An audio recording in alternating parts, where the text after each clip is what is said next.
हे जे कारवाई झाली तर ह्याच्यामध्ये राजकारण इन्व्हॉल्वमेंट 100% आहे. रोड जाम करण्यात आलं कारण हे अतिक्रमण लोकांच्या पोटावरती पाय मारण्यासारखं होतं. टोटल 822 एकर वरती ही कारवाई झाली 8 दिवसात. रात्री आपल्या कामावरनं घरात गेलेले आहेत. घरात गेल्यानंतर त्यांना दुसऱ्या दिवशी सकाळी उठून आपला डबा तयार करून कामाला जायचंय. पण ज्या वेळेस ते उठून बघितले तर सगळं पोलीस बंदोबस्त आणि बुलडोजर वगैरे सगळे लागलेले आहेत. मग हे त्यांच्या रोजगारावरती हातोडा मारला गेला नाही का? त्यांना आम्ही प्रश्न विचारला, साहेब हे कारवाई एवढ्या लवकरात लवकर करण्याचं मागचं कारण काय? तर त्यांच्यापाशी उत्तर नव्हता. आम्हाला वरून आदेश आलेला आहे, आम्ही कारवाई करणार, ते ठामपणे हे शब्दाला सांगत होते. आता तुम्ही सांगा साहेब, एका घरात माणूस कुटुंब आपलं परिवार चालवतो, त्यावेळेस जर आपला वरचा पत्राशेळ काढून तुम्ही तिथंच खावा तिथंच झोपा म्हणल्यानंतर त्याची अवस्था काय असते? 6000 पोलीस वगैरे होते, डबे घेऊन आले होते ती कामाला जाण्यासाठी, पण त्यांची कंपनी तुटत होती त्यांना हे माहिती नव्हतं. हे खूप दुर्दैवी घटना घडलेली आहे. इथं ह्या कुद्दलवाडीमध्ये फक्त मुस्लिम समाज 40% असेल आणि दुसरे समाजामधले 60% आहेत. हो, तुम्ही त्यांच्या पोटावर देखील तुम्ही पाय मारला ना. सर, तुम्ही जो मुद्दा आता मांडला की कुद्दलवाडीमध्ये इतक्या लोकांचं नुकसान झालंय, तर त्यांना आता रिकव्हर करायला किती वर्ष घेऊ शकतात? आता नुकसान किती झालं हे सांगणं शक्य नाही, कारण हे पालिकेनं जे कारवाई केली फक्त पत्राशेड नाही तोडलं. ह्याच्यामध्ये आम्हाला एवढंच कळतं की ह्याच्या पाठीमागं भरपूर मोठा षडयंत्र आहे आणि राजकारणाचा दबाव आहे आणि त्यामुळे ही एवढी कारवाई करणं शक्य झालं. असंही बोललं जातं की त्यामध्ये असं बांगलादेशी मुसलमान यांचं प्रमाण खूप होतं, तर ते कितपत सत्य?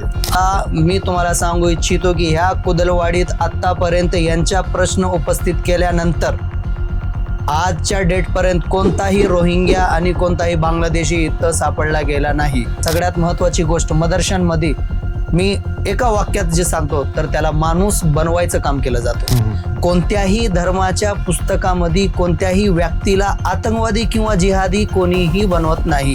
आता माझे 2 थोडे कॉन्ट्रोवर्शियल प्रश्न आहेत की बरेच लोक असे म्हणतात की 100 हिंदू परिवारांमध्ये 2-3 मुस्लिम कुटुंब एकदम आनंदाने राहू शकतात, पण अगदी उलट, म्हणजे 100 मुस्लिम फॅमिली आहेत त्याच्यामध्ये 2-3 हिंदू फॅमिली राहूच शकत नाही, खूप इनसिक्युअर फील होतं. तुमच्या ह्या प्रश्नावरती मी 2 शब्दांचा उल्लेख करून मी तुम्हाला स्पष्ट सांगतो, एक काफिर आणि जिहाद.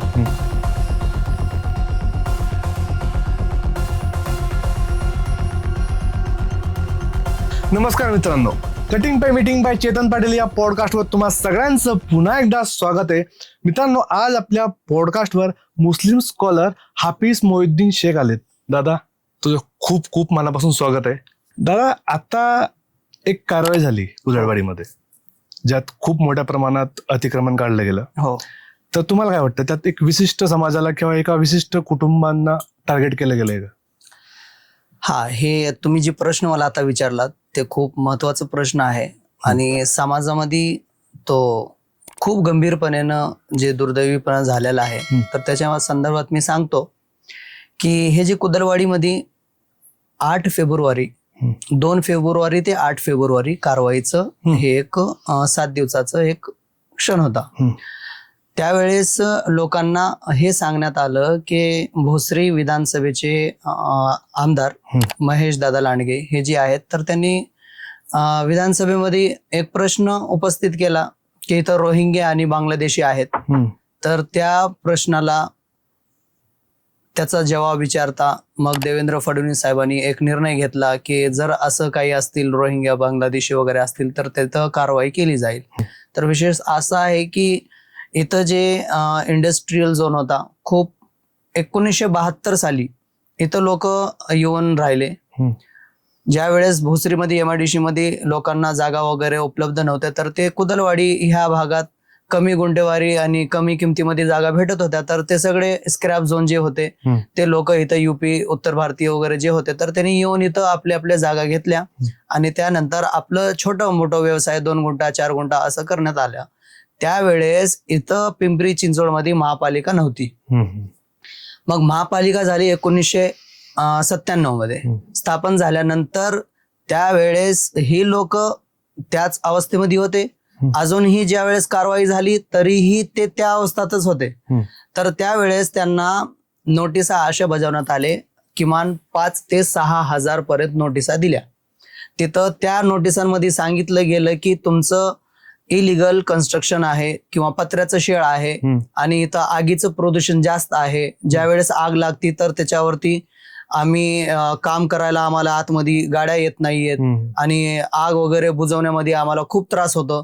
बरं ठीक आहे, हे मान्य करतो आम्ही की असं काही थोडं एरिया असं होतं की तिथं गाड्या जाऊ शकत नव्हत्या, कंजेस्टेड होतं, ते मान्य आहे. पण त्यावेळेस तुम्ही नोटिसा दिल्या तर फक्त तेच भाग तुम्ही तिथं उठवू शकला असता. पण हे जे कारवाई झाली तर ह्याच्यामध्ये राजकारण इन्व्हॉल्वमेंट 100% आहे. कारण ज्या वेळेस कारवाईचा पहिला दिवस 15 दिवसाची लिमिट देऊन नोटिसा दिल्यानंतर ज्या वेळेस पोलीस प्रशासन आपलं सगळं स्थळ तिथं बंदोबस्त घेऊन पोहोचला, SRPF ची टोटल टीम होती, पोलिसांची होती, चिखलीच्या साहेबांच्या नेतृत्वात बरेच पोलीस वगैरे आले होते. तर त्यावेळेस आम्हीही तिथं उपस्थित होतो. त्यांना प्रश्न विचारले की तुम्ही असं एवढा न विचार करता नागरिकांचं जे 50-50 वर्ष झाले ते इथं व्यवसाय करतात, तरीही तुम्ही आता ऐकण्याच्या मानसिकतेमध्ये नाहीयेत. तुम्ही हे कारवाई थांबवू शकत नाही का? ह्याचा काही दुसरा उपाय नाहीये का तुमच्याकडे? हे ज्यावेळेस विचारलं तर त्यांचं एकच शब्द होता की आम्हाला वरून प्रेशर आहे. मनोज लोणकर साहेब, मी स्पष्ट त्यांचं नाव घेतो, ते स्वतः इथं अतिक्रमण जे लीड करत होते, जे कारवाई करण्यामध्ये पूर्णपणे समोर होते, ज्यांच्या हातामध्ये राईट होतं, तर ते समोर येऊन असं बोलत होते की आमच्यावर वरतून प्रेशर आहे. हा वरतून प्रेशर त्यांच्या तोंडातनं वेळोवार आम्ही ऐकलं तर आम्हाला काही कळलं नाही ही वरचं प्रेशर होतं काय. तर त्यांनी पहिल्या दिवशी बऱ्याच संघटनाचे अध्यक्ष वगैरे तिथं आले आणि नागरिक पण रोड वगैरे आंदोलनाचं एक खूप प्रमाण तिथं झालं आणि रोड जाम करण्यात आलं. कारण हे अतिक्रमण लोकांच्या पोटावरती पाय मारण्यासारखं होतं. ज्या वेळेस नगरपालिका स्थापन झाली तर त्यापासून तुम्ही 2024 पर्यंत त्यांचं कर्ज वसूल केलं, त्यांचं लाईट बिल घेतलं, त्यांना तुम्ही कमर्शियल लाईट देऊन त्यांचं बिल वसूल केलं, जे काही तुम्ही टॅक्स होतं टॅक्स पण घेतलं आणि जे नल कनेक्शन होतं पाण्याचं तुम्ही मग दिलंच कशाला? तिथं पाणी प्यायला द्यायचं नव्हतं ना तुम्हाला. जर हे अनधिकृत हे सगळं जागा होती, टोटल 822 एकर वरती ही कारवाई झाली 8 दिवसात. 2 फेब्रुवारी सकाळी पहाटे 6 वाजता. हे आता तुमच्या संविधानाच्या कायद्याच्या तुम्ही बघा, एकदा सविस्तर वाचा, त्याच्यामध्ये असं कोणताही ठिकाण तुम्ही धरून त्याच्यावरती कारवाई, असं पहाटे जे लोक झोपलेली आहेत, रात्री आपल्या कामावरनं घरात गेलेले आहेत, घरात गेल्यानंतर त्यांना दुसऱ्या दिवशी सकाळी उठून आपला डबा तयार करून कामाला जायचंय, पण ज्या वेळेस ते उठून बघितले तर सगळं पोलीस बंदोबस्त आणि बुलडोजर वगैरे सगळे लागलेले आहेत. मग हे त्यांच्या रोजगारावरती हातोडा मारला गेला नाही का? आमचा प्रश्न आहे. आता ह्याच्या पाठीमागं राजकारणाचा जे प्रश्न आहे, तर आम्हाला राजकारण, आम्ही असं कोणावरती आरोप नाही करत की हे राजकारण असेल, पण ज्या वेळेस मनोज लोणकर साहेब म्हणत होते की आम्हाला वरून प्रेशर आहे, तर ते वरून प्रेशर कोणाचं होतं आम्हाला अजूनही कळलं नाही. मग त्यावेळेस बरेच संघटनाचे अध्यक्ष वगैरे होते, सामाजिक कार्यकर्ते होते, तर पोलीस प्रशासनाला आणि पालिकेचे जे तिथं पदाधिकारी वगैरे होते त्यांना आम्ही सांगितल्यानंतर त्यांनी त्यावेळेस कारवाई थांबवली. पहिला दिवस तिथं कारवाई थांबवल्यानंतर त्यांनी काय सांगितले की क प्रभाग मध्ये दुपारी 3 वाजता तिथं हजर झाल्यानंतर आपण सविस्तर तिथं ह्या विषयावरती बोलू. तिथं आम्ही सगळेजण बसल्यानंतर 15 दिवसाची मुदत संपलेली होती नोटिसांची. मग त्यावेळेस सगळे सामाजिक कार्यकर्ते PCMC चे तिथं उपस्थित होते, सगळे आवर्जून उपस्थित होते आणि तिथं मी देखील स्वतः तिथं होतो. तर मनोज लोणकर साहेब ज्या वेळेस फ्रंट म्हणजे मेन बॉस चेअर जे होतो त्याच्यावरती बसलेले आहेत, त्यांना आम्ही प्रश्न विचारला, साहेब हे कारवाई एवढ्या लवकरात लवकर करण्याचं मागचं कारण काय? तर त्यांच्यापाशी उत्तर नव्हता. आम्हाला वरून आदेश आलेला आहे, आम्ही कारवाई करणार, ते ठामपणे हे शब्दाला सांगत होते. आम्ही त्यांना सांगितलं बरं ठीक आहे कारवाई करा, तुमची कारवाई लिगल अनधिकृत पत्राशेड आहे. आणि दुसरं, जिथं आगीचं प्रमाण जास्त होतं, जिथं आग लागल्यानंतर त्याचा कंट्रोल आपल्या हातात येत नाही, तर असल्या ठिकाणी तुम्ही प्लास्टिक कंपन्यांना तुम्ही उठवून टाका, त्यांना दुसरीकडे त्यांचा काहीतरी उपाय करा. पण तरीही ते ऐकले नाही. आम्ही फक्त लास्ट त्यांना तिथून उठण्याच्या 5 मिनिटं अगोदर हेच सांगत होतो की साहेब आम्हाला तुम्ही करा कारवाई, आम्हाला हरकत नाही, कारवाई जिथं तुम्हाला अनधिकृत वाटेल तिथं कारवाई करा, फक्त आम्हाला वेळ द्या. कारण आम्ही स्टे घेण्यासाठी कोर्टात अपील वगैरे केलेली आहे, त्यांचं स्टे येणं आम्हाला अजून बाकी आहे, प्रोसेसमध्ये डॉक्युमेंट्स आहेत. लघु उद्योग जे इथले आहेत, बरेच व्यवसाय करणारे जे बिझनेसमॅन, करोडो रुपये त्यांचं इन्व्हेस्ट झालेलं आहे, तर त्यांनी एकही शब्द ऐकलं नाही. तर त्यांनी आम्हाला शब्द दिलं की ठीक आहे, तुम्ही काय करा, उद्या मी तिथं आल्यानंतर मी येणार, उद्या मी तिथं आल्यानंतर तुमचं सगळं पत्रा ओपन झालं पाहिजे. आता तुम्ही सांगा साहेब, एका घरात माणूस कुटुंब आपलं परिवार चालवतो, त्यावेळेस जर आपला वरचा पत्राशेळ काढून तुम्ही तिथंच खावा तिथंच झोपा म्हणल्यानंतर त्याची अवस्था काय असते. तर इथं करोडो रुपयांचा माल चोरी मारी होणे शंका असते, लोक माल चोरी करतात, स्क्रॅप चोरी करतात, त्याच्यामध्ये गुन्हेगारी वाढते, पोलिसांना त्रास होतो त्याचा. तर ह्याच्यामध्ये पत्राशेड ठीक आहे, पत्राशेड ओपन करू. मग हे सांगितल्यानंतर त्यांना आम्ही वेळ मागितलं, वेळ दिलं नाही, आणि त्यांनी परत दुसऱ्या दिवशी कारवाईला सकाळी पहाटे 6 वाजता त्यांनी त्यांचा बंदोबस्त लावला आणि कारवाई केली. कारवाई केली आणि स्पष्ट त्या मीटिंग मध्ये सांगितलं की मी उद्याची कारवाई फक्त रोड वाइंडिंगची करतो, आणि जे मार्क केलेलं आहे की हे अनधिकृत आहे, हे अनधिकृत आहे, ज्यांना स्टे नाहीये त्यांचं आम्ही तोडणार, आणि फक्त रोड वाइंडिंग जे डीपी प्लॅन गेलेला आहे त्याची वाइंडिंग करून घेणार. पण ज्या वेळेस त्यांची तयारी आता लोकांच्या नजरेत दिसली, त्यांचा बंदोबस्त 6000 पोलीस वगैरे होते. बापरे. तिथं लोकांना कुठलंही आपलं पॉवर वस्तीचं वरती सर्कल तिथं बॅरिकेड लावले त्यांनी. म्हणजे जे 822 एकरचं जे झोन आहे त्यांचा बंदोबस्त एवढं खतरनाक लागलं, ते रश्शी लावले, बॅरिकेड लावले, कोणताही पोलीस आतमध्ये कोणत्याही नागरिकाला जाऊ देत नाही. लोक डब्बे घेऊन आले होते ते कामाला जाण्यासाठी, पण त्यांची कंपनी तुटत होती, त्यांना हे माहिती नव्हतं. हे खूप दुर्दैवी घटना घडलेली आहे. आणि ह्या वेळेस आता तुम्ही बघितलं गेला तर PCMCच नाही, अख्ख्या पुण्यामध्ये अनधिकृत बांधकामे, अनधिकृत पत्राशेड फक्त कुदलवाडीतच होते का? नाही. आता मी तुमच्या प्रश्नाकडे आलोय. हे एवढं सांगण्याचा माझा उद्देश, आता तुमचा प्रश्न होता फक्त एक कुटुंबाला किंवा एका समाजाला टार्गेट केला का? तर मी सांगतो की इथं ह्या कुदलवाडीमध्ये फक्त मुस्लिम समाज 40% असेल आणि दुसरे समाजामधले 60% आहेत. तर ह्याच्यामध्ये फक्त एक स्क्रॅप मार्केट जे होतं ते सगळे मुस्लिम समाजाची होती. पण साहेब, ज्या लोकांनी कारवाई केली तर त्यांना एवढं का कळलं नाही की ह्या मुस्लिम समाजाचे हे भलेही स्क्रॅप मार्केट असेल, पण त्याच्या पाठीमागं जे ट्रान्सपोर्टर आहेत, जे किरेन आहेत, जे मोठे मोठे ट्रक वगैरे देतात, तर ते मराठा बांधव होते, हिंदू बांधव होते. अहो, तुम्ही त्यांच्या पोटावर देखील तुम्ही पाय मारला ना, हे कुठं कळलं नाही का तुम्हाला? तुम्ही एक उद्देश घेऊन जे बोलला आणि कारवाई लावली, कारवाई तिथं सगळ्या लोकांचं नुकसान झालं. आता नुकसान किती झालं हे सांगणं शक्य नाही, कारण हे पालिकेनं जे कारवाई केली फक्त पत्राशेड नाही तोडलं. ज्यांच्या करोड 2-2, 3-3 कोटीच्या आतमध्ये मशीन होते, तर त्या पोकल्यामनं त्या मशिनीला पण त्यांनी ढकला, ढोस मारला, हातोडा मारला आणि त्याला होल पाडले. आणि त्या कारवाईच्या दरम्यान एक मारवाडी व्यक्ती होता, त्याला अटॅक सुद्धा आला. तो सगळ्यात मोठा मानला जाणारा व्यापारी तिथला होता. आणि तिथं मीटिंग मध्ये सांगता वेळेस सांगितले की जीवहानीचं प्रश्न उपस्थित होतं, इथं लोकांच्या जीवाला धोका आहे. आग लावल्यानंतर इथं मागील 10 वर्षात 7 वेळा का 4 वेळा आग मोठ्या प्रमाणात लागली, पण कोणताही जीवाचा धोका झाला नाही. पण ह्या कारवाईमुळे तुम्ही घेतला की ह्या लोकांना जीवाचं, जनहिताचं प्रश्न आहे ना, तर तुम्ही कारवाई केल्यानंतर मग हे जीव का गेले? 2-3 माणसं मेली. पण एक पत्राशेड काढत होता तर तो खाली आपटला आणि तो मेला. तो आमच्या समोरलं वाक्य आहे, आम्ही ते बघितलं. आणि एक अटॅक येऊन हॉस्पिटलला तो शिफ्ट झाला. मग हे दुर्दैवी घटना नाहीये का? हे तुम्हाला मग त्यावेळेस दिसलं नाही का? तुम्ही ज्यावेळेस चांगलं करायला गेला तर तिथं वाईट झालं हे तुम्ही विचार केला नव्हता का? आणि आता हे दुसरं एक गोष्ट ह्याच्यामध्ये आहे की तुम्हाला कारवाईच करायची होती, तर तुम्ही स्थळ किंवा जे अनधिकृत होतं त्याला तुम्ही केलं असतं तर काही हरकत नव्हती. अहो, जे रोडवरती स्वीट कॉर्नर आहे, जे दूध डेअरी आहे, जे माल आपलं व्यावसायिक भाजीपालाचं एखादं शॉप टाकलं असेल किंवा लाकडाचं रॉ मटेरियल विकत असेल, लोखंडी, कोणत्या एरियामध्ये बाजार आहे तिथं रोडवरती शॉप असलं नव्हता, तुम्ही असल्या देखील शॉप तुम्ही तो उद्ध्वस्त केले तिथं. हे काय कारण काय?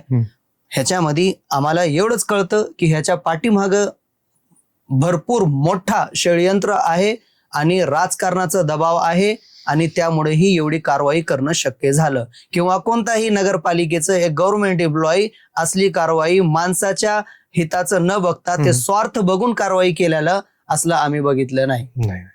पण असंही बोललं जातं की त्यामध्ये जास्त बांगलादेशी मुसलमान यांचं प्रमाण खूप होतं, तर ते कितपत सत्य? हे पण प्रश्न खूप गंभीर आहे की कुदलवाडीमध्ये चिखली परिसर जे आहे त्याच्यामध्ये फक्त मुस्लिम समाजाला टार्गेट करून तिथं सांगितलं गेलं. हे न्यूज मध्ये तुम्ही पहा, तुम्ही कुठेही न्यूज पेपर मध्ये बघा, हे प्रश्न उपस्थित झालेले आहेत की इथं बांगलादेशी आणि रोहिंग्या आहेत आणि त्यांचं लीक पाकिस्तानी वगैरे असं काहीतरी आणि ते काहीतरी देशाला नुकसान पोहोचणार, हानी पोहोचणार, हे असले लोक आहेत. तर साहेब, ज्यांनी प्रश्न उपस्थित केलं तर त्यांच्या हातात सत्ता होती, तर त्यांनी आपलं पॉवरचं उपयोग करून महानगरपालिकेतनं एक स्टाफ घेऊन आणि पोलीस प्रशासनाकडनं त्यांनी लेटर देऊन आणि त्यांचं ताफा घेऊन तुम्ही व्हेरीफाय का नाही केला? तुम्ही यायला पाहिजे होतं. ज्या वेळेस तुम्हाला राजकारण करायचं असतं, निवडणूक येते, तर तुम्ही गल्ली गल्ली दार येऊन तुम्ही वागता, त्यांना नमस्कार करता, त्यांचे नमस्तक होता. तर तुमच्याकडे अधिकार आहेत, त्या अधिकाराचा वापर करून तुम्ही पोलीस प्रशासनाकडे जावा, नगरपालिकेच्या स्टाफकडे जावा आणि तुम्ही एक भरपूर मोठी टीम घेऊन कुदळवाडीत येऊन प्रत्येक घराच्या बाबतीत तुम्ही सर्वे करा आणि सर्वांच्या आधार आयडी असतील, वोटर आयडी असतील किंवा त्यांचा जे काही पुरावा असेल तर ते व्हेरीफाय करा ना. तुमच्यात आहे ना, तुमच्याकडे पॉवर आहे, तुमच्याकडे अधिकार आहेत, तर ते तुम्ही केलं नाही आणि प्रश्न उपस्थित केला. तर आता मी तुम्हाला सांगू इच्छितो की ह्या कुदलवाडीत आतापर्यंत यांच्या प्रश्न उपस्थित केल्यानंतर आजच्या डेटपर्यंत कोणताही रोहिंग्या आणि कोणताही बांगलादेशी इथं सापडला गेला नाही. हे चिखली पोलीस स्टेशनच्या हद्दीत हे एरिया येतो. तर पोलीस आपले PI जे आहेत त्यांनाही जाऊन तुम्ही सविस्तर बोला आणि त्यांना विचारा. त्यांच्याही सिस्टम मध्ये आतापर्यंत इथलं कोणताही व्यक्ती जे रोहिंग्या असेल किंवा बांगलादेशी असेल किंवा पाकिस्तानी असेल असं कोणताही सापडलेला नाहीये. हे एक आमच्याकडनं हे आम्ही समजतो की हे आरोप आहे.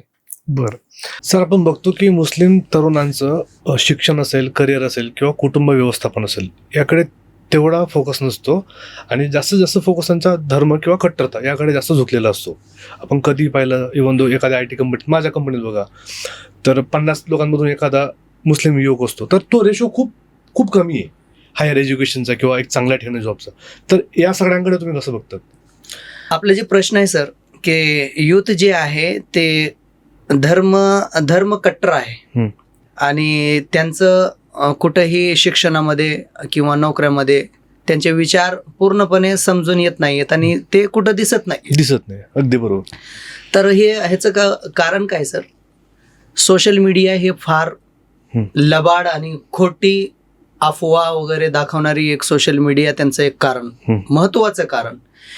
आई वडिलांनी ज्या युथ मुलांना आपलं मेहनतीचा पैसा देऊन त्याला एक मोबाईल, आयफोन असेल, महाग मोबाईल, मुलांची माग पण खूप महाग असते, तर ते मोबाईल देतात. पण त्याचा वापर काय करतोय ह्याच्यावरती दुर्लक्ष असतो आणि ते काय वापरतो, कुठं जातो, काय करतो ह्याच्यावरती त्यांना लक्ष देणं गरजेचं आहे. त्याच्यामध्ये सोशल मीडियावरती जे आजकाल जे राजकारणाचे भाषण आहेत आणि ते वक्तव्य जे करतात ते धर्माच्या विरोधात जाऊन, आज जर घटना कोणती घडली अख्ख्या देशामध्ये किंवा अदर कंट्रीमध्ये, तर त्या घटनेला स्थानिक स्थळाचं काय संबंध? जे घटना आता परदेशात झाली तर आपल्या देशाचा त्याचा काय संबंध? तर आपले राजकारणी काही लोक असे आहेत की त्या घटनेला आपल्या स्थळावरती त्याला बोलणार जास्त आणि त्याला स्टेजवरती आणणार आणि युवकांच्या मानसिकता बिघडवणार, अशी परिस्थिती होती. आणि मुस्लिम समाजामध्ये युथ जी कम्युनिटी आहे त्यांच्यामध्ये सगळ्यात पहिली गोष्ट त्यांच्या घरातले आई वडील जे आहे ना ते सुद्धा नॉन एज्युकेशन असल्यामुळं त्यांचं पुढं जाणं एकदम थांबतो. आणि ज्या फॅमिलीमध्ये एज्युकेशन शिकलेले माणसं असतात, नोकरीवाले असतात, तर त्यांची काउन्सिलिंग होती आणि त्यांना पुढे जाण्यासाठी संधी भेटती आणि त्यांना एक मार्ग भेटतो. बरोबर. तर हे कारण असतो की काही नॉन एज्युकेशनल लोकांमुळं, आई वडिलांमुळं हे एक उपाय होत नाही. आणि दुसरी गोष्ट, एक मिडल फॅमिली असती. मिडल फॅमिली आपल्या शाळेचा खर्च पूर्ण करता करता रडत आपलं जीवन काढते. तर इथं एज्युकेशन महाग झालेलं आहे. आणि ज्या शाळेंमध्ये ज्या वेळेस आपला कोणता घरातला व्यक्ती शिकतो, तर त्यावेळेस त्याचं एज्युकेशन एकतर महाग आणि जे शिक्षण त्याला तिथं भेटायचं असतो तर ते भेटत नाही. परत त्याला शाळा संपल्यानंतर त्याला एक कोचिंग किंवा ट्युशन क्लासेस तिथंही पैसा आपलं देऊन तिथं करावा लागतो. बरोबर. तर हे आता बघा, एक शाळेचा खर्च आला, दुसरा कोचिंग ट्युशनचा खर्च आला. आता त्याला पुढे संधी भेटायची असेल तर त्याला वेळ कुठं आहे, तो स्वतः आपल्या वैयक्तिगत तो शिक्षण करल आणि स्वतः एक सेल्फ कॉन्फिडन्स तो आपलं स्वतःच तयार करल. ह्याला वेळ नाहीये, तर तो गुंतला गेलाय. आणि ह्या मिडल फॅमिलीमध्ये किंवा एज्युकेशन फॅमिलीमध्ये जरी हाय क्लास जरी फॅमिली असेल, तर त्यांच्या घरात जर कोणी गायडन्स नसेल किंवा स्किल डेव्हलपमेंट असं बनवणारं किंवा दाखवणारं नसेल, तर ह्या शिक्षणाला काही महत्व नाहीये जे त्यांचे मुलं शिकतात. बरोबर. कारण त्यांना ज्या वेळेस पुढं काय आपण चेहरा दाखवला नाही ना, तर त्यांच्या डोक्यात बसत नाही की आपल्याला पुढं काय करायचं. तर त्यांच्या डोक्यात असतो की आपल्याला शिकायचे, जेवढे आपलं मन भरल आणि जेवढं मला वाटेल तेवढं शिकतो. त्याच्यानंतर मला काय हे नोकऱ्या काय गरज नाहीये. ज्यांच्या घरात पैसा आहे आणि आता हे स्क्रॅप मार्केट मी म्हणलो, आणि जे उद्योजक असतील, ज्यांच्या घरात खूप व्यवसाय ऑप्शन वगैरे असतात, तर त्यांना शिक्षणाची काही अवस्थाच नाही, गरजही नाही, त्यांची मानसिकता सेट असते. तर असल्यामुळं हे मुस्लिम समाजातले युथ पुढे येऊ शकत नाही. आणि तिसरी गोष्ट, कुठंतरी प्रशासनामध्ये पण हा समाजाला टार्गेट केला जातो. त्यांचा रिझर्वेशन जे आहे त्याला वगळलं जातो आणि तिथं त्यांना देण्यात कुठंतरी पाऊल मागं असतात. तर आज जे समाजामध्ये त्यांचं म्हणणं आहे की आम्हाला नोकऱ्याच भेटत नाहीये. माझ्यापाशी असलेही किस्से आहेत की जे गव्हर्नमेंट टीचरसाठी अप्लाय केले, तर जे संस्था असतील किंवा गव्हर्नमेंट इंटरव्ह्यू जे होतात तिथं असतात, तर बेंच खालनं त्यांना पैसे द्यावं लागतो. मग तुम्ही विचार करा, हे दोन खर्च, एक तर शिक्षणाचं वेगळं, ट्युशनचं वेगळं, परत नोकरीसाठी वेगळं, असे किती पैसे वाटत जायचं आणि ते कुठून अरेंज करायचं. तर हे पण कुठंतरी भ्रष्टाचार हे कारणीभूत आहे. आणि इथं हे पण कुठंतरी थांबलं पाहिजे, जेणेकरून आपलं समाज जे आहे त्याच्यातले जे युथ जे फुल कॉन्फिडेन्शियल आहेत आणि टॅलेंटेड आहेत, तर त्यांना संधी भेटेल आणि ते कोणत्या तरी महापालिकेची असेल किंवा गव्हर्नमेंट कोणती तरी खुर्ची असेल त्याच्यावरती बसून ते काम करू शकतात. बरोबर. सर तुम्ही कॉन्फिडेन्शियल बोला, कॉन्फिडेंट बनायचं. कॉन्फिडेंट परत एकदा घेत आहे. तर जे काही आपलं शिक्षणाचं खर्च वगैरे आहे आणि आपलं क्लासेसचा खर्च आहे आणि परत ते बेंच खालनं आपल्याला जे पैसे द्यावं लागतो, तर हे थांबलं पाहिजे. आता जे लोक खूप टॅलेंटेड आहेत आणि कॉन्फिडेंट आहेत, तर त्यांना पुढे जाण्यासाठी हे भ्रष्टाचार जर थांबला तर ते पुढे येतील आणि हे काम करतील. तर हे एक कारण आहे. बरोबर. पण यासोबतच असं पण काही गणित आहे ना की मुस्लिम तरुण जर शिक्षित झाला, तर मग या जे पॉलिटिकल लीडर्स असतील, ते मुस्लिम असो का हिंदू असतो, त्यांना कार्यकर्ते कुठून मिळतील, त्यांची माथी भडकवणं त्यांना सोपं जाईल जर ते कमी शिक्षित असतील. तर त्यांचा इनडायरेक्टली उपयोग पॉलिटिकल लीडर करतात का? नाही. बघा, हे आता पॉलिटिकल लीडरमध्ये, आता तुम्ही तुमच्या पाहण्यामध्ये बघा, मुस्लिम कॅन्डिडेट आपल्या महाराष्ट्राचं बाहेरला जाऊ द्या, आपल्या महाराष्ट्रात पॉलिटिकल लीडर्स मुस्लिम समाजाचे किती आहेत? आता बघा, हे तर खूप क्रिटिकल प्रश्न आहे, कारण मुस्लिम युथ जे आहे त्याच्यामध्ये सामाजिक काम करणारे किंवा राजनीतिक काम करणारे लोक जर युथ पुढे येत असेल, तर हे लोक जे आहेत ना वर बसलेले, हे त्यांना येऊ देत नाहीत. ओके. येऊ दिल्यानंतर जे मानसिकता त्यांची बिघडलेली, त्यांचं ब्रेन वॉश केलेलं आहे की हे जर पुढे आले तर हे शिक्षित नसतात. तर असं कुठं आहे का? आता तुम्ही जगाची न्यूज पहा, त्याच्यामध्ये काही अनगिनत तुम्हाला असे कार्यकर्ते, असे टॉप लेवलचे लेडीज असतील किंवा जेंट्स असतील ते तुम्हाला तिथं सापडतील. ते भरपूर मोठ्या प्रमाणात ते काम करतात आणि सेक्युलर राहून काम करतात. खरंय खरंय.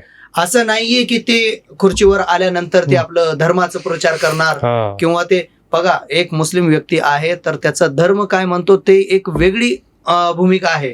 पण ज्या वेळेस ते खुर्चीवर बसतो ना तर त्याला संविधानाने जे अधिकार दिले तर त्याचा वापर करणं त्याला गरजेचं आहे. तर तो ते शिकूनच पुढे गेलाय ना, तर त्याला याचा अभ्यास नसेल तर मग पुढली प्रक्रिया जी असेल ते गव्हर्नमेंट कायद्यानुसार जो काही चुकीचा पाऊल असेल तर त्याचा ऍक्शन तर असेलच ना. बरोबर. ज्या वेळेस जो चूक करेल तर त्याला सुधारणा पण आहेच ना. बरोबर. तर हे मला वाटत नाहीये की कोणी मुस्लिम जर पुढे येऊन जर कोणत्या मोठ्या हाय लेवलच्या खुर्चीवरती वगैरे बसला तर तो आपल्या धर्माचं किंवा फक्त समाजाचं बघल असं काही नाहीये. आपल्याला आपली मानसिकता सुधारली पाहिजे की आपण एका देशात राहतो, आपण सगळे सेक्युलरिझम जे आपलं कायदा आहे तर त्यानुसार आपल्याला हे मानसिकता संपून सगळ्यांचा साथ देऊन आणि एकमेव आपल्याला काम करणं गरजेचं आहे. म्हणजे कोणी कोणत्याही धर्मातून आलेला असो, धर्म हा वैयक्तिक प्रश्न आहे प्रत्येकासाठी, समाजाचा प्रश्न आहे. तो कसा तुम्ही फॉलो करायचा तो तुमचा पॉइंट ऑफ व्ह्यू, तो पर्सनल लाईफ. देश चालतो संविधानावर. बरोबर. संविधानापलीकडे देश चालू शकत नाही. बरोबर. ओके. आता राहिला शिक्षणाचा प्रश्न. तर मुस्लिम तरुणांमध्ये किंवा समाजामध्ये मदरसेला जास्त महत्व दिलं जातं. बरोबर. बाकीच्या स्कूल किंवा बाकीच्या जे शैक्षणिक संस्था असतात त्यांना वगळून. तर आणि मदरसेबद्दल फार प्रश्न उपस्थित होतात की तिकडे जिहाद शिकवला जातो. बरोबर. सिलेबस वेगळा असतो त्यांचा कम्प्लिटली, आणि एक कट्टरवादी मानसिकता तयार करण्याचा ते स्थळ आहे. बरोबर. तर तुम्हाला कसं वाटतं? ह्याच्यावरती मी सविस्तर बोलन तुम्हाला, कारण मी स्वतः हाफिज मोइनुद्दीन शेख असं माझं नाव उल्लेख होतो कुठेही. हाफिज म्हणजे मी स्वतः मदरशामध्ये माझ्या लाईफचे 8 वर्ष मी दिलेत. 8 वर्ष मी मदरशामध्ये शिकलेलो आहे. तर काही आपल्या पिंपरी चिंचवड शहरामध्ये किंवा अदर स्टेट किंवा अदर कंट्रीजमध्ये तुम्ही बघा, मदरसा हे जे आहे तर ऑल वर्ल्डमध्ये आहे. ऑल वर्ल्डमध्ये हे तर काय शिकवलं जातं हे तुम्हाला ह्याच्यावरती माहिती घेण्याची खूप गरज आहे. कारण मदरशामध्ये काय शिकवलं जातं, सगळ्यात महत्वाचा प्रश्न, मदरशामध्ये हे का शिकतात, हे तिथंच का कट्टरवादीनं दुसरं शिक्षण वगळून तिथं जातात. तर कारण बघा, एक मुस्लिम जे आपलं धर्म फॉलो करतो तो आहे इस्लाम. इस्लाम धर्माचं एक रूल्स आहे, त्या रूल्सला फॉलो करणं त्यांना गरजेचं आहे, तरच तो मुस्लिम ना.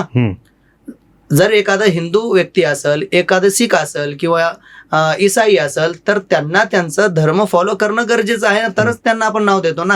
हे सिख आहे, हे ईसाई आहे, हे हिंदू आहे, हे मुस्लिम आहे. तर बघा, ह्या मदरशांमध्ये त्यांना जे इस्लामचं पुस्तक असतो कुराण, तर कुराण शिकवलं जातो. पुढे जे आहे तर त्याचं स्टेप बाय स्टेप त्याचं शिक्षण वाढतो आणि तो धर्माच्या रूल्स अँड रेग्युलेशन्स जे असतात तर ते शिकतं. पण त्याचं कुठंही आतंकवादी किंवा जिहादी म्हणून असं कुठलाही संबंध नसतो. त्याला सर्वे केलं पाहिजे. जर तुम्हाला शंका असेल, असे प्रश्न उपस्थित होत असतील तर तुम्ही जावा ना मदरशांमध्ये बसा. तिथं त्यांच्या जे सहकारी मित्र तुमचे असतील तिथं तुम्ही त्यांच्या ओळखीनं पोहोचा आणि तिथे जे मास्तर लोक असतील तर त्यांना बोला, तुम्ही विचारा, त्यांना प्रश्न करा की असं का. बघा, सगळ्यात महत्वाची गोष्ट मदरशांमध्ये मी एका वाक्यात जे सांगतो तर त्याला माणूस बनवायचं काम केलं जातं. एक माणूस कसा असतो, त्याला आपल्या लाईफ मध्ये त्याला जगायचं कसं असतं, त्याचा व्यवहार बाहेर मार्केटमध्ये आपल्या मित्रांशी किंवा आपल्या आई वडिलांशी, आपल्या सोयऱ्यांशी त्याला व्यवहारिक पद्धतीनं कसं जगायचं हे शिकवलं जातं. त्याला एक व्यवस्थित संस्कारिक माणूस बनवलं जातो. तर इथं बघा, आता तुम्हाला सांगतो की आता माणूस कसं बनवला जातो. ह्या अख्ख्या दुनियामध्ये सर्वांच्या धर्मांचे आपापले पुस्तकं आहेत. तर त्या पुस्तकांमध्ये भगवद्गीता असेल, रामायण असेल किंवा जे काही बायबल असेल आणि आमची जे पोथी ज्याला कुराण म्हणतात, हे असले बरेच पुस्तक आहेत. आपल्याला सगळ्यांचा आदर केला पाहिजे आणि आपल्या पुस्तकामध्ये जे आपले रूल्स आहेत ते आपल्याला वाचले पाहिजेत. कोणत्याही धर्माच्या पुस्तकामध्ये कोणत्याही व्यक्तीला आतंकवादी किंवा जिहादी कोणीही बनवत नाही. मला सांगा, एखादा व्यक्ती जर मदरशामध्ये जाऊन जिहादी बनतो ना आतंकवादी बनतो, तर आई वडील त्याचे मूर्ख आहेत का त्याला आतंकवादी बनवण्यासाठी मदरशामध्ये घातलं? त्याला धार्मिक शिक्षणासाठी घातलं ना, तिथं आतंकवादी बनवण्यासाठी, आणि परत त्याला गुन्हेगारी घेऊन आणि त्याला मग हे जे परेशान होणार, ह्यांच्यावरती जे होणार, हे का मूर्ख आहेत का? तर हे गोष्ट कळत नाहीये का?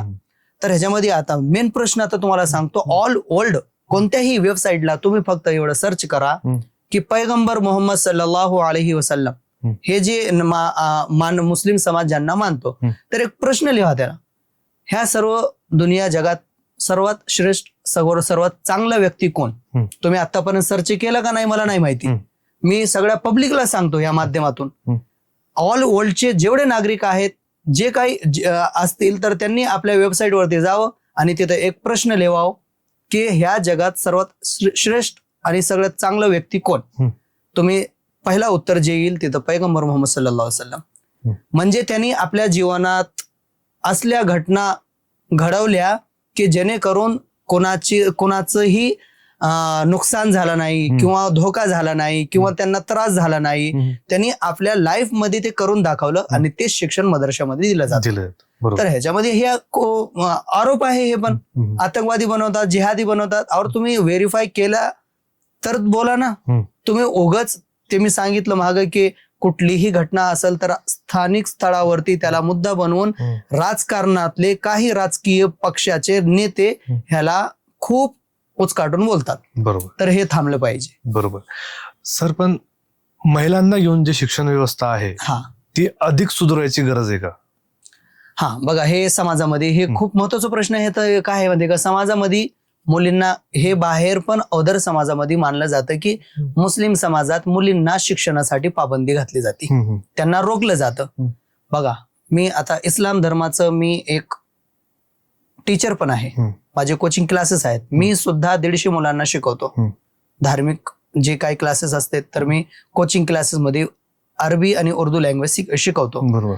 तर कुठल्याही लाईन मध्ये किंवा कोणत्या वाक्यामध्ये आपल्याला माझ्या इस्लाम धर्मामध्ये कुठेही मुलींना शिक्षण उच्च देऊ नये असं लिहिलेलं नाही. ओके.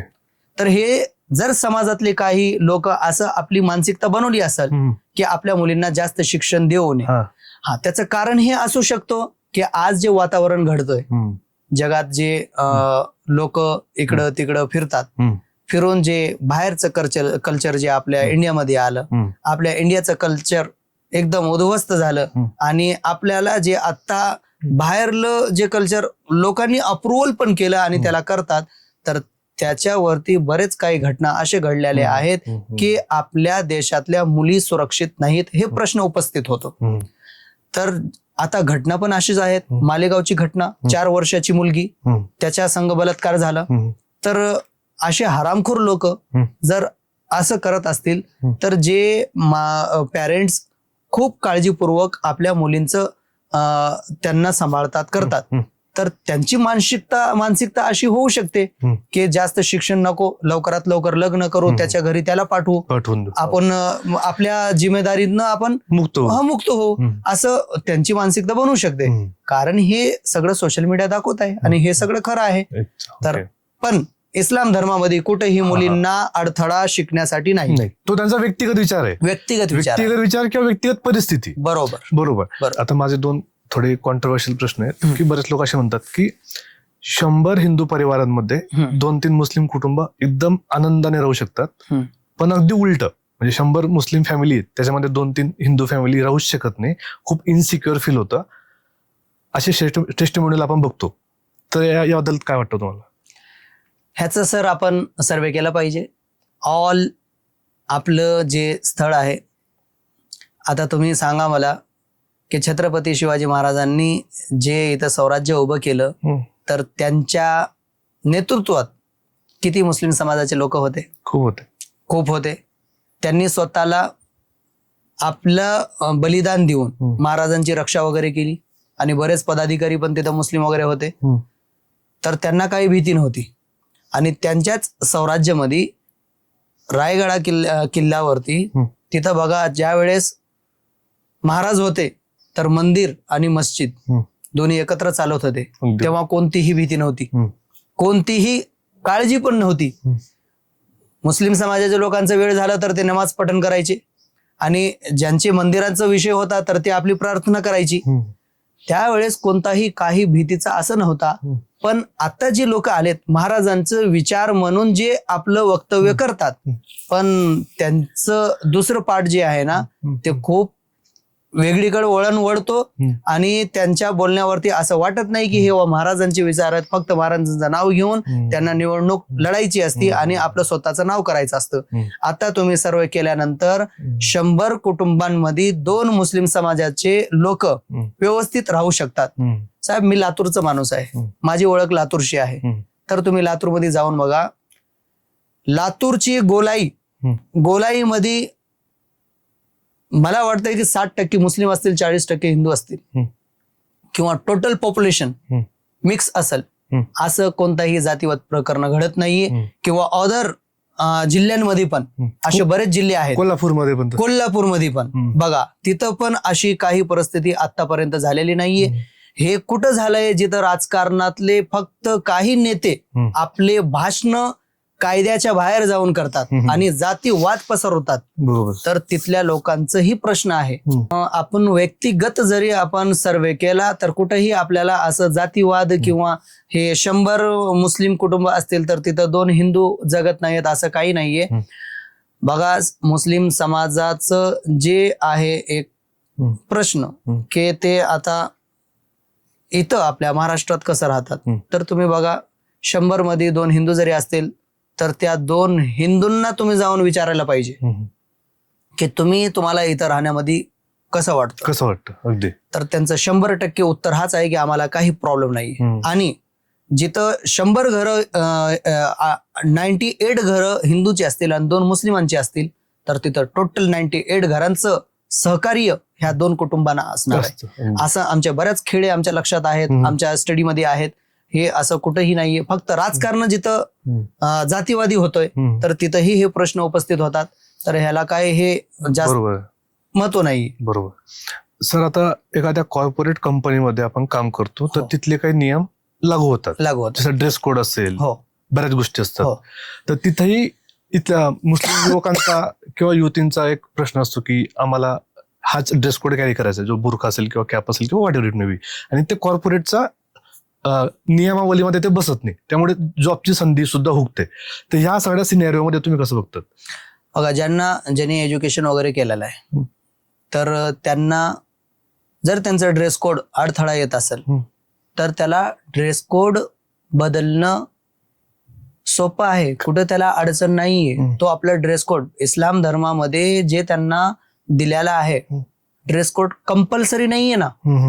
आता माझ्यावरती अंगावरती जे ड्रेस आहे, एक मी धर्मगुरू आहे आणि एक सामाजिक कार्यकर्ता आहे, तरीही मी घालतो. माझं व्यक्तिगत मी हा ड्रेस घालतोच.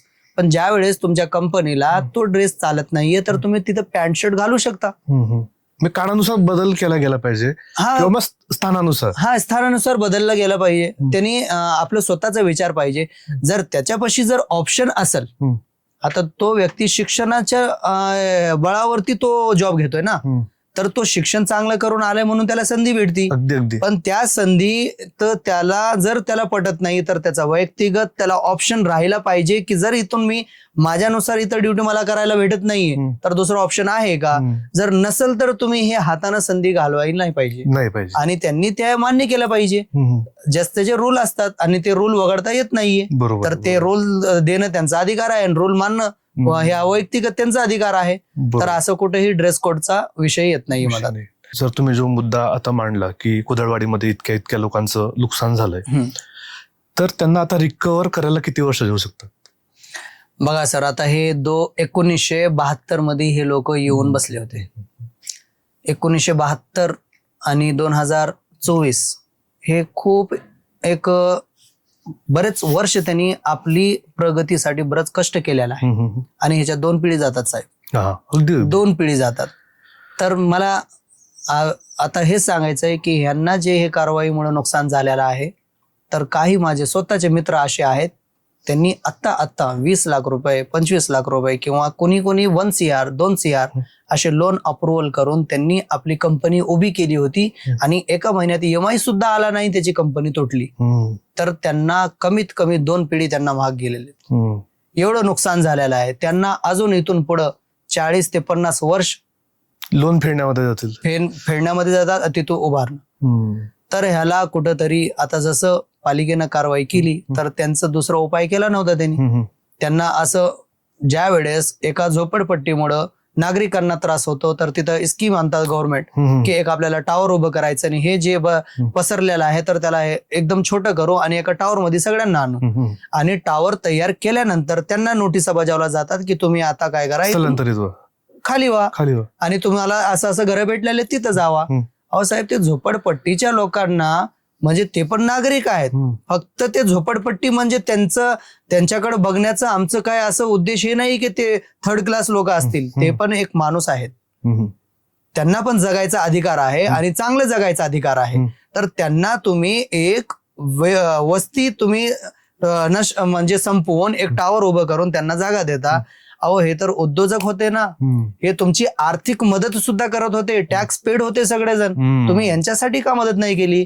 आता यांचं नुकसान झालंय तर तुम्ही जे 25-30 वर्ष नगरपालिका झाल्यानंतर टॅक्स घेतला आणि पाण्याचं बिल वगैरे घेतला आणि लाईट बिल वगैरे घेतलं, तर तुम्ही हे 25-30 वर्षाचं यांना परत देचाल का? तुम्ही कारवाई केली ना त्यावेळेस तुम्हाला अनधिकृत नाही वाटलं, आता तुम्ही मग हे आता त्यांना ते पैसा परत देणार का?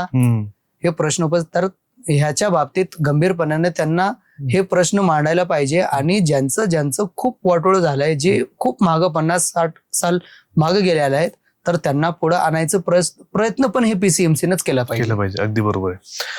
आता युवकांमध्ये जे मागासलेपण आहे शैक्षणिक, तर तुम्ही त्यासाठी काय प्रयत्नशील आहात तुमच्या समाजासाठी? आम्ही बघा, मी मराठी मुस्लिम समाज चळवळ या संघटनेच्या माध्यमातून आमचं जी इथं समाजामध्ये काम चालू आहे आणि ओदर समाजासाठी आम्ही कोणती जातपात नाही बघत, पण आपल्या समाजासाठी जर कधी आम्हाला पाऊल उचलायचं असेल तर आम्ही 3 पाऊल नक्की उचलू. एक सर्वात त्यांना उच्च शिक्षण त्यांना प्राधान्य करू आणि दुसरी गोष्ट त्यांची करिअर काउन्सिलिंग आणि मेंटरशिप. अगदी बरोबर, त्यांना हे खूप गरजेचं आहे. आणि तिसरी गोष्ट जी आहे, इथले सामाजिक संघटक जी लोक आहेत तर त्यांची एकता आणि शिस्त हे झालीच पाहिजे. हे झाल्यानंतर त्यांना आम्ही युवकांना पुढे आणू शकतो. बरोबर.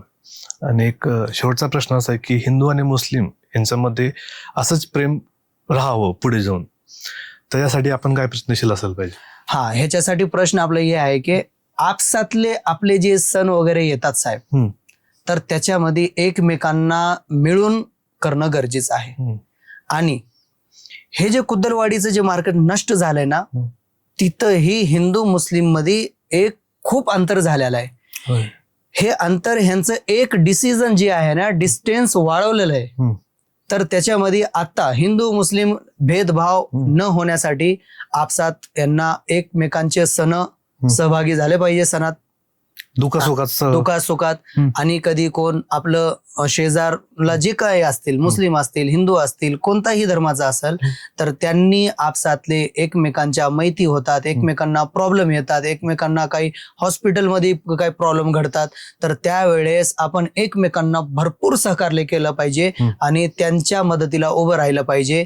आणि ज्या वेळेस आणि काही वेळेस आपल्याला त्यांच्यासाठी एकमेक व्हायसाठी असे काही प्रोग्राम घेतले पाहिजे जे सर्वांसाठी, सगळे जाती धर्मांसाठी असलं पाहिजे.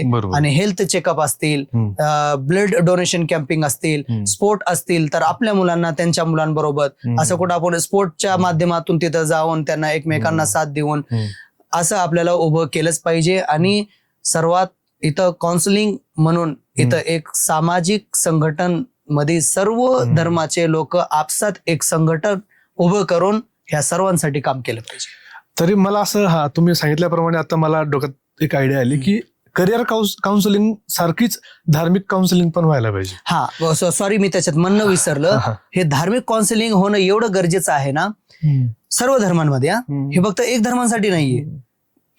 बघा, ज्या वेळेस युथ बिघडतो ना त्याला काउन्सिलिंगची फार गरज असते. असते.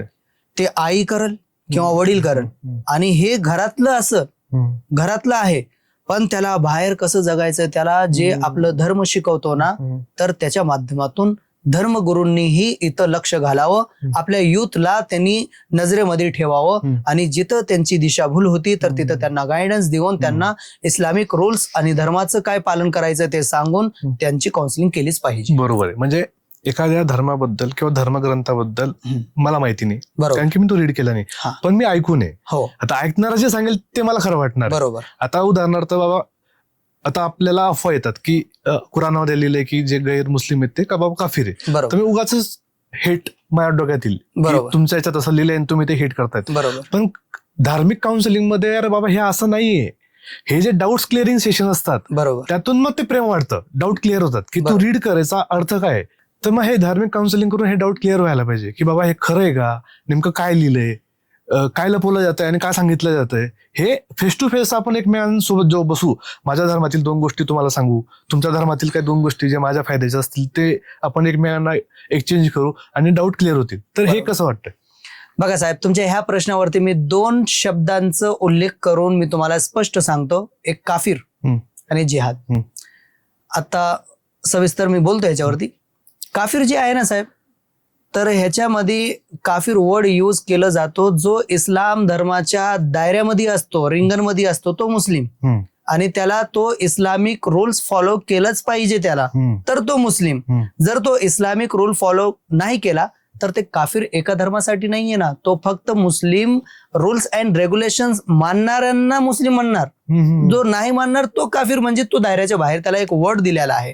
आता हे काफिर वर्डला तुम्ही जर एक वेगळ्या पद्धतीने बघत असाल तर ते काही हे घटना बनण्यासारखं काही वर्ड नाहीये. आणि हे जिहादी म्हणून जिहादी ज्या वेळेस म्हणला गेला ना, तर लोकांच्या डोक्यात हेच बसतो की जिहादी काही वेगळंच आहे, बॉम्ब बनवणार, हे स्फोट करणार, आपल्याला खूप त्रास देणार. असं काही नसतो. जिहादचा वेगळा अर्थ आहे. ज्या वेळेस अन्याय होतो, क्रांती, संघर्ष आपल्या समाजासाठी, जिथंही अन्याय होतो तर तिथं न्यायासाठी जे लढता ना, तर त्याला जिहाद म्हणतात. आता हे शब्दाचं उदाहरण काही वेगळे देऊन, त्याला एक वेगळी दिशा देऊन ह्या शब्दाचं एक बॅड वर्ड करून ठेवलेलं आहे. हे काफिर म्हणलं गेलं तर काफिर कोण? फक्त जे मुस्लिम नाहीये ते काफिर, म्हणजे सगळेच आले ना हो. आणि हे काफिर म्हणजे काय बॅड वर्ड नाहीये. फक्त एक समाजातलं माणूस मुस्लिम असणार, आणि हे मुस्लिम नाही तर मग दुसरं कोण, तर दुसरं अदर कुणीही असू, असं म्हणलं गेला. तर इथं काय तुम्ही हे वर्ड वगैरे बार त्याला बोलून त्याला बॅड थिंकिंग मध्ये आणून हे असं बोलण्याची काही गरज नाही. म्हणजे बघा, आता बरेच तुमचे डाऊट्स क्लिअर झालेत आणि म्हणजे सगळ्या प्रश्नांची ती उत्तर मिळाली आहेत, आणि मला असं वाटतं की तुम्हाला इथं येऊन बरं वाटलं असेल. खूप छान वाटलं. असं आपल्याला कसं आहे, आपल्या समाजाला, समाजांच्या विचारांना आपल्याला आणणं गरजेचं आहे. कारण सोशल मीडिया ही फार हरामखोर झालेली आहे. तिथं काहीही AI च्या माध्यमातून कुठल्याही घटनेला कुठेही जोडून काही अफवा पसरवल्या गेल्यात. जातीवाद तेढ निर्माण होण्यापेक्षा असं आपण बसून एकमेकांनी आपली भावना समजून लोकांपर्यंत एक स्पष्ट आणि एक खरा आपल्याला आपले विचार पोहोचवून आपल्याला मार्गदर्शन करायला खूप फार गरज आहे. अगदी बरोबर. आणि आपला जसं आपण म्हणतो की भारत महासत्ता व्हायला पाहिजे, तर ते सोबत व्हायला पाहिजे. एखादा विशिष्ट वर्ग मागे राहिला तर तो सगळे मागे राहतील, सगळेच पुढारले तर मग देश प्रगती करणार. बरोबर. फक्त एक विशिष्ट समाज पुढे गेला तर ते होणार नाही, कारण की बाहेर आपण ऍज अ इंडिया किंवा भारत म्हणून रिप्रेझेंट करतो. बरोबर. हे भारत आहे, इथं सगळ्यांना अधिकार आहे. डॉक्टर बाबासाहेब आंबेडकरांनी सगळ्यांना अधिकार दिलेले आहेत आपल्या धर्माच्या. ते व्यक्तिगत असणार, ते धर्म तुम्ही आपल्या घरात ठेवा. पण ज्यावेळेस तुम्ही समाजामध्ये येता तर तिथं आपल्या देशाचं रूल आपल्याला फॉलो करायचं पाहिजे. बरोबर. तर आय होप तुम्हाला हा एपिसोड आवडला असेल. असेच एपिसोड पाहण्यासाठी चॅनलला लाईक, शेअर, सबस्क्राईब करायचं विसरू नका. थँक्यू सो मच तुम्ही आला. Thank you so much for watching.